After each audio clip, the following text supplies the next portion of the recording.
En los primeros años de la República Romana, cuando el recuerdo de los reyes todavía estaba demasiado cerca y la ciudad apenas empezaba a aprender a gobernarse sin un monarca, hubo hombres que encarnaron la dureza de un orden antiguo que se negaba a ceder. Entre ellos, pocos resultan tan intensos, tan sombríos y tan cargados de tensión como Apio Claudio Craso Sabino.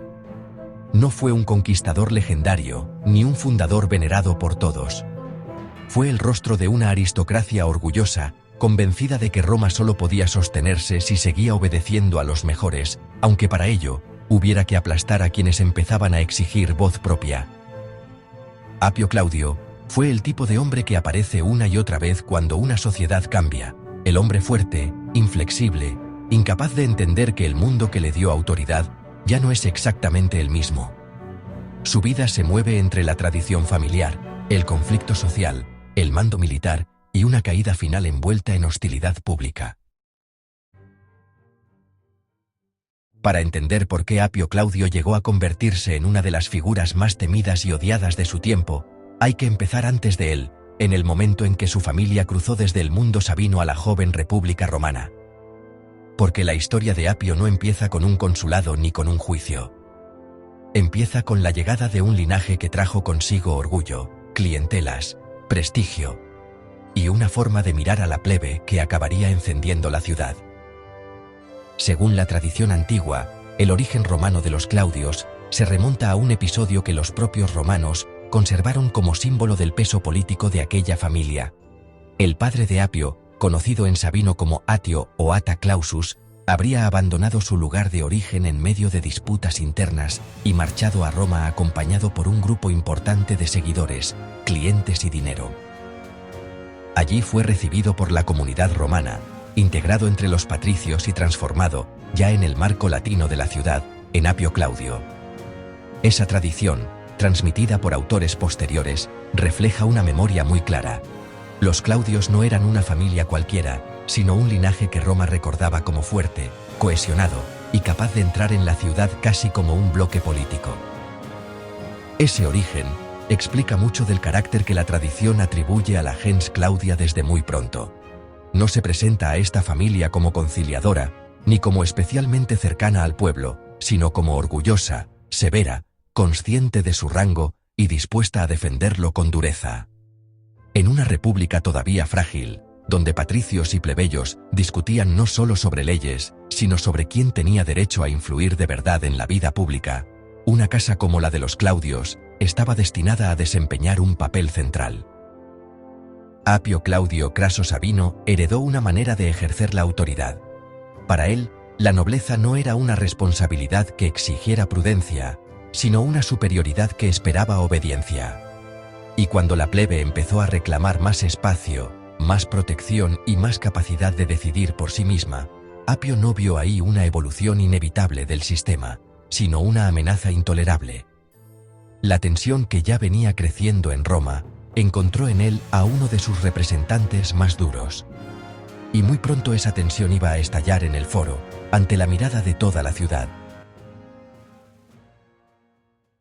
A comienzos del siglo V a.C., la joven república estaba lejos de ser un sistema equilibrado. La expulsión de los reyes no había resuelto las tensiones internas, y la plebe seguía cargando con deudas, reclutamientos y abusos, mientras el patriciado conservaba el control de las magistraturas y de los mecanismos reales del poder. En ese contexto surgió la ley impulsada por Bolerón Publilio, una propuesta que tocaba uno de los nervios más sensibles de la política romana: la forma en que se elegían los tribunos de la plebe. Si la elección pasaba a hacerse en los comicios por tribus, los patricios perdían buena parte de su capacidad de influencia, porque ya no se votaría según estructuras donde el peso de la riqueza y de la organización tradicional favorecía a los sectores dominantes. Era, en el fondo, un paso decisivo para reforzar la autonomía política de la plebe. Y fue precisamente durante el consulado de Apio Claudio y Tito Quincio Capitolino Barbato cuando este conflicto alcanzó uno de sus momentos más tensos. Apio se convirtió en el rostro más duro de la resistencia patricia frente a la ley, mientras del lado plebeyo destacó también el tribuno Cayo Letorio, que defendió con energía la propuesta junto a Bolerón.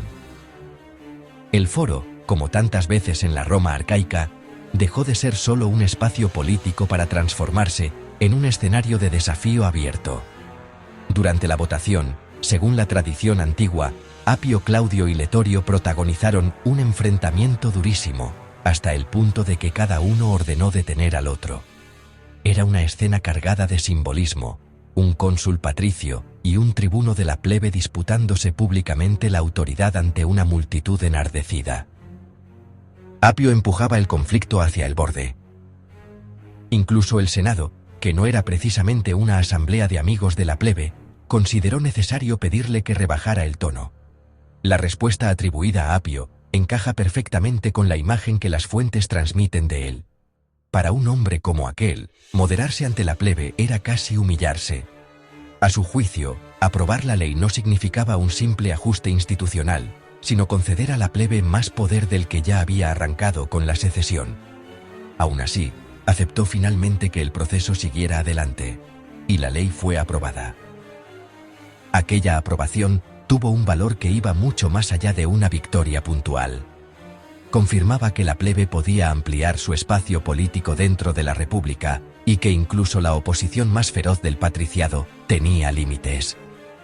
Para Apio Claudio, debió de ser algo más que una derrota legislativa. Fue la prueba de que el viejo dominio aristocrático ya no podía imponerse siempre a gritos, amenazas y prestigio de linaje. La aprobación de la ley Publilia no fue solo una derrota política para Apio Claudio, fue una advertencia. Roma seguía siendo una república dominada por patricios, pero ya no era un mundo en el que bastara el prestigio del linaje, la dureza del cargo o la intimidación pública para torcer siempre la voluntad de la plebe. Y esa derrota dejó todavía más visible el contraste entre los dos cónsules de aquel año. Apio Claudio representaba la rigidez orgullosa de una aristocracia incapaz de aceptar que el equilibrio interno estaba cambiando. Tito Quincio Capitolino, en cambio, aparecía como una figura mucho más contenida, más prudente y más consciente de que llevar el conflicto hasta el extremo podía romper la ciudad por dentro. La tradición antigua no convierte a Tito Quincio en un aliado de la plebe, pero sí lo presenta como el hombre que, en el momento crítico, supo evitar que el enfrentamiento del foro degenerara en algo todavía peor. Ese contraste no tardó en trasladarse del terreno político al militar. Como tantas veces en la Roma arcaica, la crisis interior convivía con la presión exterior, y la ciudad seguía obligada a combatir en varios frentes, mientras discutía quién tenía derecho a mandar dentro de sus muros.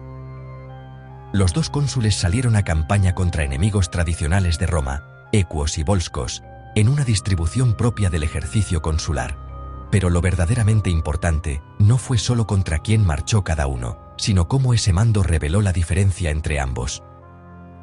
Allí donde Tito Quincio aparece en la tradición como un magistrado capaz de sostener la autoridad sin incendiarlo todo, Apio Claudio llevó consigo el mismo carácter que ya había mostrado en el foro: severidad, orgullo y una relación casi hostil con aquellos a quienes debía dirigir. En campaña, esa forma de mandar empezó a mostrar sus límites. Las fuentes romanas insisten en que Apio no solo era impopular entre la plebe de la ciudad, sino también entre sus propios soldados. Y eso era gravísimo, en una Roma temprana donde el ejército no era un cuerpo profesional separado de la sociedad, sino una prolongación armada de la propia comunidad cívica. Los hombres que servían bajo su mando conocían perfectamente el tipo de magistrado que tenían delante, el mismo que había querido frenar el avance político de la plebe, el mismo que había tensado hasta el límite la escena pública, el mismo que parecía preferir el orgullo a la prudencia. De ese modo, el campamento no corrigió su imagen, la empeoró. La fractura que ya existía en la ciudad se trasladó al ejército. La campaña de Apio estuvo marcada por una falta de cohesión tan profunda que sus tropas combatieron sin convicción, llegando a preferir su propia derrota antes que obedecer a su general. En ese punto, el problema dejaba de ser solo político y se convertía en algo mucho más peligroso. Cuando un general no logra que sus soldados crean en él, la disciplina puede mantenerse un tiempo por obligación, pero la autoridad real empieza a vaciarse por dentro. Y Apio Claudio, incapaz de inspirar adhesión, recurrió a lo único que sabía ejercer con absoluta naturalidad: el castigo. Lo que venía después ya no iba a ser solo una campaña difícil, sino el episodio que terminaría de convertirlo en una figura temida incluso por los suyos. La campaña terminó de la peor manera posible para Apio Claudio. Las fuentes romanas transmiten la idea de una relación rota entre general y ejército, y presentan el desastre no solo como un revés militar, sino como el resultado de una obediencia vacía, casi hostil. No podemos reconstruir cada detalle con plena seguridad, pero sí afirmar que la memoria antigua conservó este episodio como una humillación para Apio y como la prueba de que su autoridad se había quebrado incluso entre los suyos. La respuesta de Apio no fue la reflexión ni la contención, sino una violencia disciplinaria que las fuentes recuerdan como excepcionalmente dura. Consideró que la derrota no había sido simple mala fortuna, sino cobardía e insubordinación. Por eso, al regresar los hombres que habían abandonado las armas al huir del combate, los ordenó ejecutar como señal inequívoca de fuga vergonzosa. La tradición añade que también hizo matar a centuriones que no habían obedecido sus órdenes y a portaestandartes que habían perdido o arrojado las enseñas, una de las peores deshonras posibles en el imaginario militar romano. En ese relato, Apio no aparece como un general que intenta restaurar la disciplina, sino como un magistrado que descarga sobre sus subordinados toda la rabia de la derrota. Y todavía fue más lejos.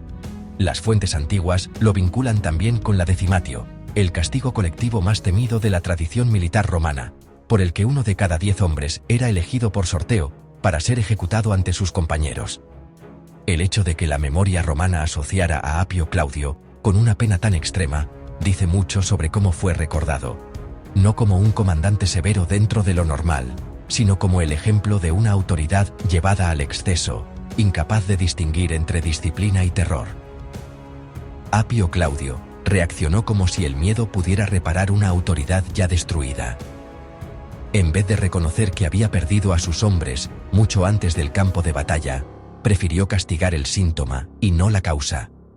Y así convirtió una derrota militar en algo todavía peor: una herida política. Porque después de aquello, ya no era solo el patricio altivo que había desafiado a la plebe en el foro, era también el cónsul, que había derramado sangre romana para compensar su propio fracaso. Y una ciudad que podía tolerar la severidad en la guerra, no siempre estaba dispuesta a perdonar la crueldad sin medida. Después del consulado, la caída de Apio Claudio se volvió casi inevitable. La dureza con la que había tratado a la plebe en la ciudad y la ferocidad con la que había castigado a sus propios soldados en campaña acabaron uniéndose en una sola imagen pública: la de un magistrado incapaz de ejercer la autoridad sin empujarla hasta el abuso. Fue entonces cuando fue denunciado por los tribunos Marco Duilio y Gneo Siccio por los hechos relacionados con su ejército y llevado a juicio. Para un hombre de su linaje, para alguien que había encarnado con tanta altivez el prestigio patricio, verse expuesto ante la ciudad como acusado debió de ser una humillación profunda. El proceso, situado en el año 470, tenía una carga política enorme. En torno a Apio, no se juzgaban solo decisiones militares concretas, sino una forma entera de entender el mando. La acusación lo alcanzaba en un momento en que Roma estaba aprendiendo que ni siquiera los hombres más poderosos podían actuar siempre como si el peso de su nombre bastara para justificarlo todo.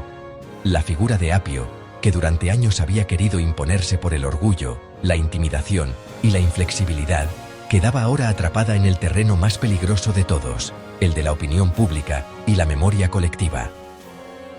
Las fuentes antiguas coinciden en que Apio no llegó al final del proceso. Murió antes de una condena definitiva, y ahí comienza una última sombra sobre su historia. La versión más sobria habla de enfermedad, y esa es la noticia que debe tomarse con mayor prudencia. Pero la propia tradición antigua dejó abierta otra sospecha, más oscura y más acorde con el tono dramático de su figura: que no hubiera querido esperar el desenlace y optara por quitarse la vida antes de soportar la deshonra. No puede afirmarse como un hecho seguro, y conviene decirlo con claridad. Pero el simple hecho de que los antiguos dejaran circular esa posibilidad revela cómo quisieron recordar su final. No como una muerte serena, sino como el cierre turbio de una vida consumida por el conflicto. Así terminó Apio Claudio Craso Sabino, no como vencedor, ni como gran salvador de la República, sino como símbolo de una autoridad patricia que empezaba a mostrar sus límites. Había querido gobernar Roma, como si la dureza bastara para sostener el orden. Había tratado a la plebe como una amenaza que debía ser contenida, y a sus soldados como instrumentos que podían ser quebrados cuando fallaban. Pero la ciudad que estaban haciendo ya no podía sostenerse solo sobre el miedo. Y en ese sentido, su caída fue más que una desgracia personal, fue la señal de que Roma estaba cambiando, aunque hombres como él no pudieran aceptarlo. Si te interesan las historias de la República Romana donde el poder, el orgullo y el conflicto social empujan a Roma al borde de la ruptura, suscríbete al canal y acompáñame en Crónicas de la República para descubrir a los hombres, las crisis y las decisiones que forjaron su destino.